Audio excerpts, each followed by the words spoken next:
The print के soft cover में आपका स्वागत है। मैं हूं गौरव। आज हम जिस किताब को लेकर आए हैं उस किताब का नाम है ऑपरेशन खुकरी। ऑपरेशन खुकरी 233 सैनिकों की कहानी है जो पश्चिम अफ्रीका के सिएरा लियोन में जाकर भारत के तिरंगे का मान बढ़ाया था। हमारे साथ मेजर जनरल राजपाल पुनिया और दामिनी पुनिया इस पुस्तक के लेखक दोनों लोग हैं। आइए उनसे हम लोग बात करते हैं। मेरा सबसे पहला सवाल दामिनी जी आपसे है कि इस पुस्तक को लिखने का ख्याल कैसे आया? Thank you Gaurav, thank you for inviting us. ये पुस्तक का ख्याल ऐसे आया कि सबसे पहले ये समझना जरूरी है कि भारतीय सेना है क्या। भारतीय सेना कोई नौकरी नहीं है। भारतीय सेना is selfless devotion to duty. तो जब आप अपनी देश की रक्षा के लिए सेल्फलेसली समर्पित होते हो तो बहुत ऐसे साहस के ऑपरेशंस एंड मिशंस के हमारे सोल्जर्स हिस्सा बनते हैं जो आम जनता को जिसके बारे में नहीं पता होता। तो ऐसा ही एक ऑपरेशन है, ऑपरेशन खुकरी। ऑपरेशन खुकरी सन 2000 में हुआ था। कल इसकी 22वीं एनिवर्सरी है, 15 जुलाई को। तो ये एक ऐसा ऑपरेशन था जिसमें हमारे भारतीय सैनिक 233 सैनिक लड़कर 75 दिन आतंकवादियों से घिरने के बाद लड़कर बहादुरी से भारत लौटे थे। पर इस ऑपरेशन के बारे में भारतीयों को ही नहीं पता था। इसके अलावा जो ब्रिटिशर्स हैं, ब्रिटिशर्स ने इस ऑपरेशन पे अपना ठप्पा लगाया था क्योंकि उनके 2 हेलीकॉप्टर आए थे एक आदमी को ले जाने के लिए। सिर्फ उन 2 हेलीकॉप्टर की प्रेजेंस से बीबीसी और बाकी सारे ब्रिटिश न्यूज चैनल्स ने बोला था कि ये एक ब्रिटिश ऑपरेशन है। सो आई थिंक राइटफुली सो, भारतीय सिटीजन होने के नाते आई थिंक ये हमारी ड्यूटी थी। बिकॉज मेरे फादर इस ऑपरेशन को लीड कर रहे थे, हमारे पास सारी ऑन ग्राउंड इंफॉर्मेशन थी। तो ये हमारी एक ड्यूटी बनती थी कि हम हमारे देश की जो साहस की कहानी है वो रिक्लेम करें।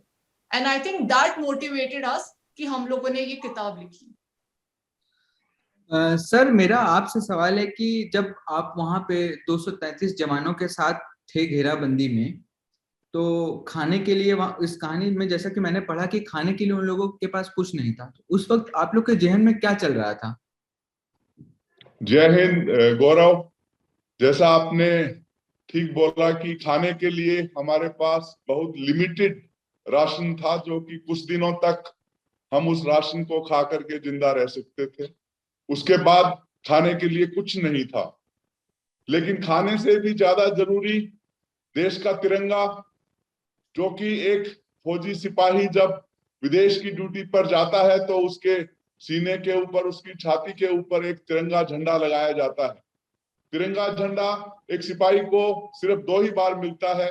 एक बार जब वो युद्ध के मैदान में शहादत करता है तो उसको तिरंगे से लपेटा जाता है, और दूसरी बार जब विदेश की सेवा में जाता है तो उसके यूनिफॉर्म के ऊपर तिरंगा झंडा लगाया जाता है।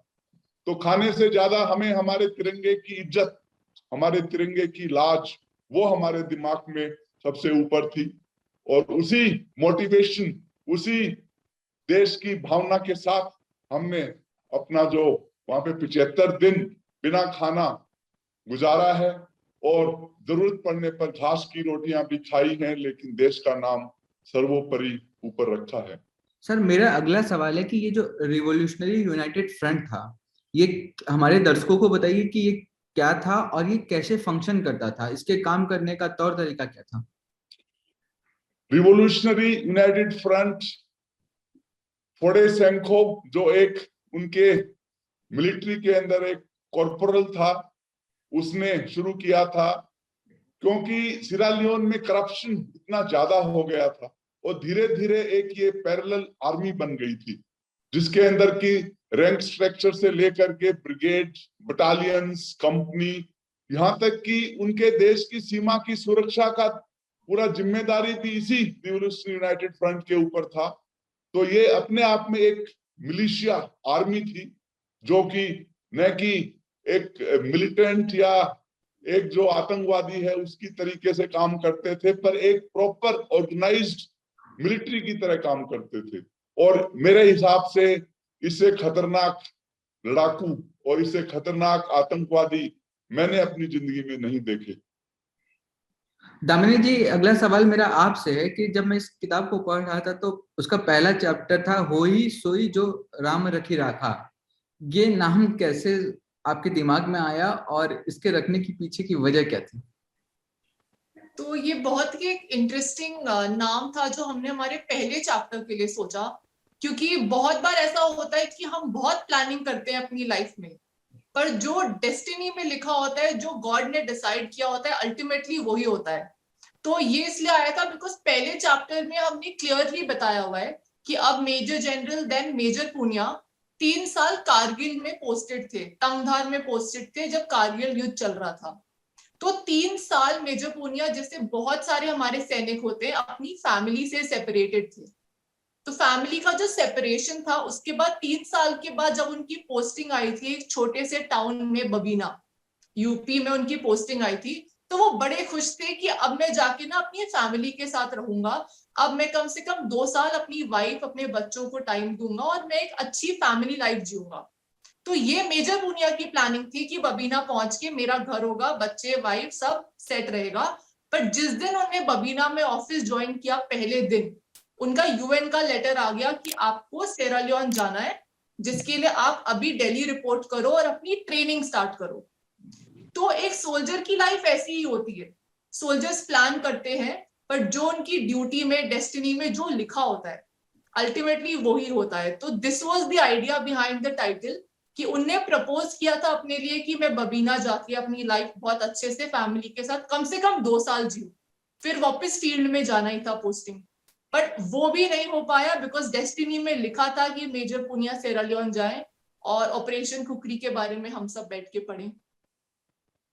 सर, मेरा सवाल आपसे है कि जब ये ऑपरेशन शुरू हुआ, ये संयुक्त राष्ट्र शांति स्थापना का ऑपरेशन था, लेकिन ये तिरंगे की रक्षा के सम्मान का ऑपरेशन कैसे बन गया?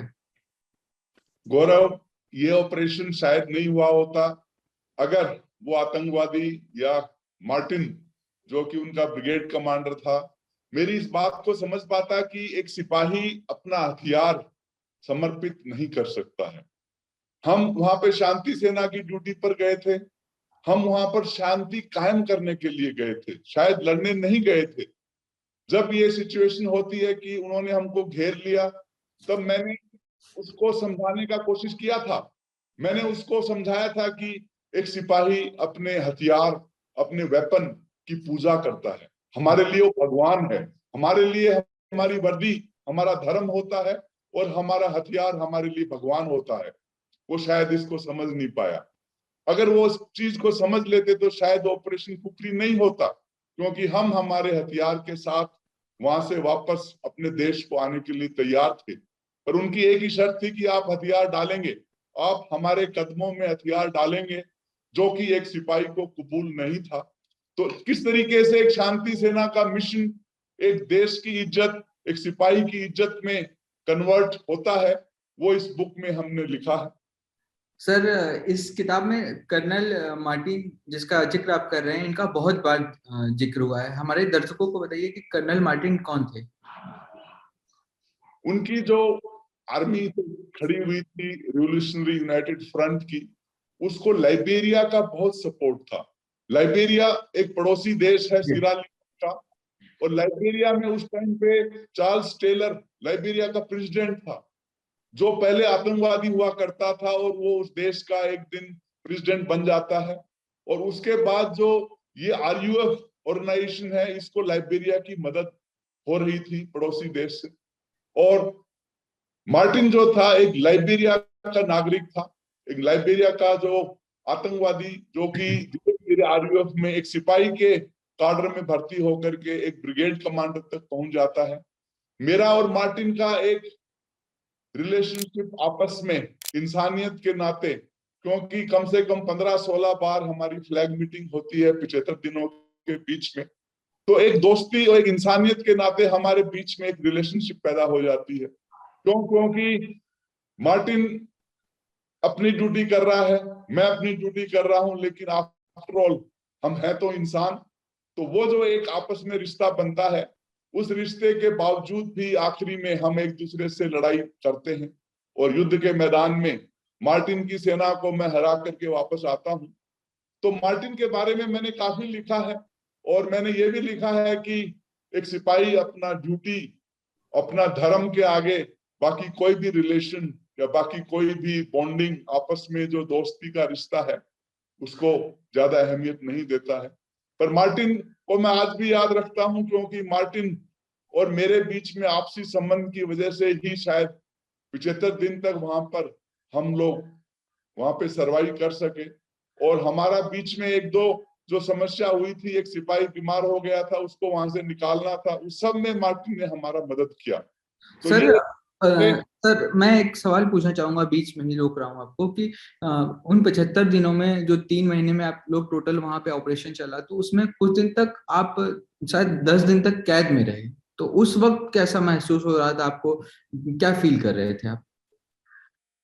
जब वो ये क्राइसिस आई थिंक 2 मई 2000 को जब शुरू होता है, तो मार्टिन मेरे को एक मीटिंग के लिए बुलाता है, और उस मीटिंग के दौरान ही मेरे को उन्होंने अरेस्ट कर लिया। अरेस्ट करके मेरे को अपने आतंकवादी का जो उनका हेडक्वार्टर था वहां पर ले गए।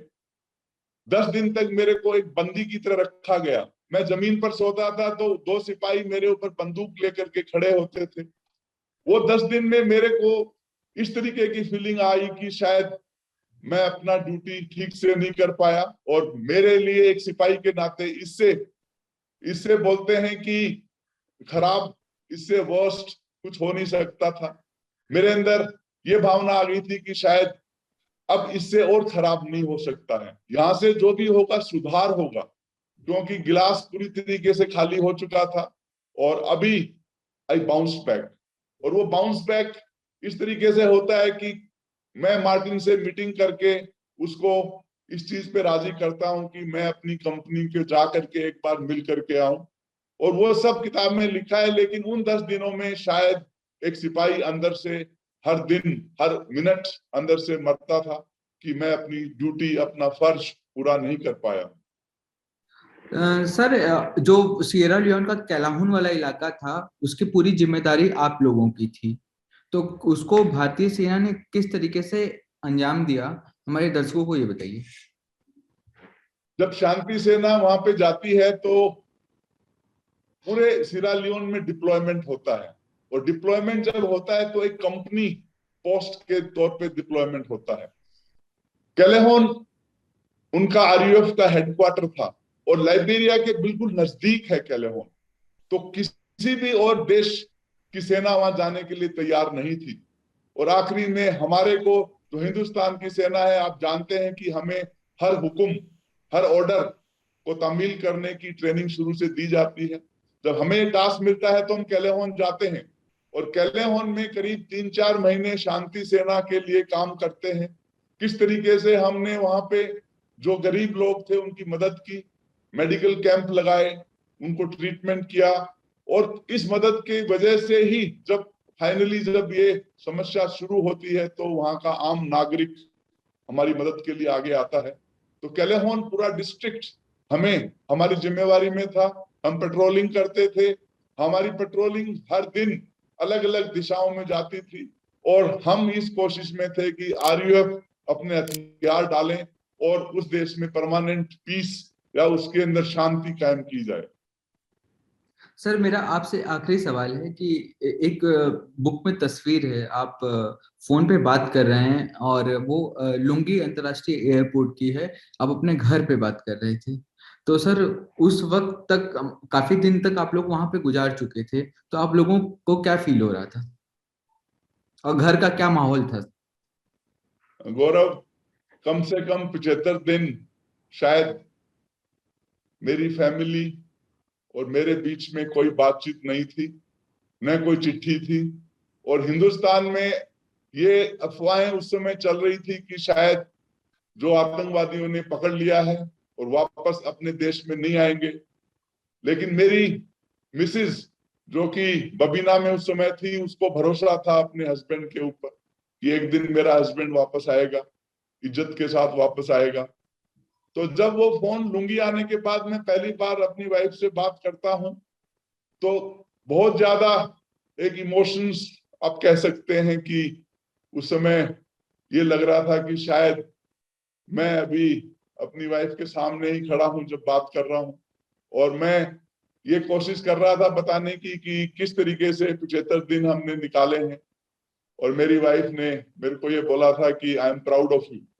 एंड वो मोमेंट बहुत मुश्किल है बयान करना, इट वाज टू इमोशनल। बहुत ही इमोशंस उस समय, फीलिंग्स थी कि जो है मैं एक कामयाबी से अपने देश की इज्जत के साथ अपने सिपाहियों को सही सलामत वापस हिंदुस्तान लेकर के आया हूं। इससे पहले कि आप ये इंटरव्यू को कॉल ऑफ करें, एक हमारा साथी, एक सिपाही जो हमारे साथ था, हवलदार कृष्ण कुमार, जो इस ऑपरेशन में शहीद हुआ, हिमाचल प्रदेश का रहने वाला है, और उसने अपनी जान की बाजी लगा करके भी बाकी सिपाहियों की रक्षा की। हम उसको सैल्यूट करते हैं।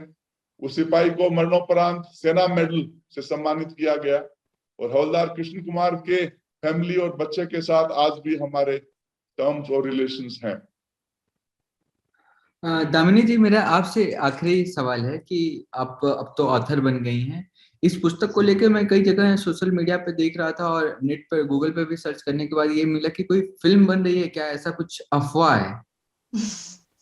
अफवाह नहीं है, ये रियलिटी है। इस साल हमने कॉन्ट्रैक्ट साइन किया है फिल्म का। ऑफ कोर्स मैं प्रोडक्शन हाउस का नाम कॉन्ट्रैक्ट की वजह से नहीं आपको बता पाऊंगी, बट काम चल रहा है, स्क्रिप्ट लिखनी शुरू कर दी गई है, तो बहुत जल्द आप बड़े पर्दे पे ऑपरेशन खुकरी को देखेंगे। तो कब तक आने की उम्मीद है हमारे दर्शकों को, कुछ बता सकते हैं? 1-1.5 साल हमें उम्मीद है। 1-1.5 साल में शूटिंग एंड स्क्रिप्ट राइटिंग वगैरह सब कंप्लीट होके पोस्ट प्रोडक्शन वर्क के बाद रिलीज हो जाएगी। अभी तक हमें यही उम्मीद है कि 1-1.5 साल में the movie will be out. Damini ji और मेजर साहब, आपका द प्रिंट से बात करने के लिए शुक्रिया। और हम दर्शकों को बताना चाहेंगे कि ऑपरेशन खुकरी एक बहुत ही दिलचस्प कहानी है, इसको सबको पढ़ना चाहिए। द प्रिंट के सॉफ्ट कवर में मैं अगले एपिसोड में किसी और किताब के साथ, तब तक आप देखते रहिए the print. Gaurav, I would like to say something. Firstly, let me thank the print soft cover for calling me on this screen to talk to you. लेकिन एक वाकया शायद मैं आपसे शेयर करना चाहूंगा, अगर आप उसको इंक्लूड करना चाहें। हाँ। कैलेहोन में हमारे साथ एक पाकिस्तानी ऑफिसर था। वो पाकिस्तानी ऑफिसर को आतंकवादियों ने पकड़ लिया था। हम उस पाकिस्तानी ऑफिसर मेजर रफीक को मैं खुद छुड़ा करके वापस हिंदुस्तान के कैंप में लेकर के आया था, और उस पाकिस्तानी ऑफिसर को हमने खाना खिलाया। हमने खाना नहीं खाया, लेकिन उसको, मेजर रफीक को खाना खिलाया। और आखिरी में जब हेलीकॉप्टर से उसको निकाला गया, तो उसने जाते हुए मेरे को सल्यूट करके ये बोला था कि I am proud of Indian army. और मेजर रफीक, जो कि शायद आज भी पाकिस्तान आर्मी में शायद कोई सीनियर ऑफिसर होगा, उसके बाद मेरा कोई लिंक नहीं है, पर मेरे को अभी भी याद है कि किस तरीके से उसने इंडियन आर्मी को रेस्पेक्ट किया था, और हमने हमारा जो एक मेहमान के नाते धर्म था वो निभाया था। That is all I would say, and once again thank you very much. जय हिंद। Thank you sir. Thank you Damini ji. Thank you so much.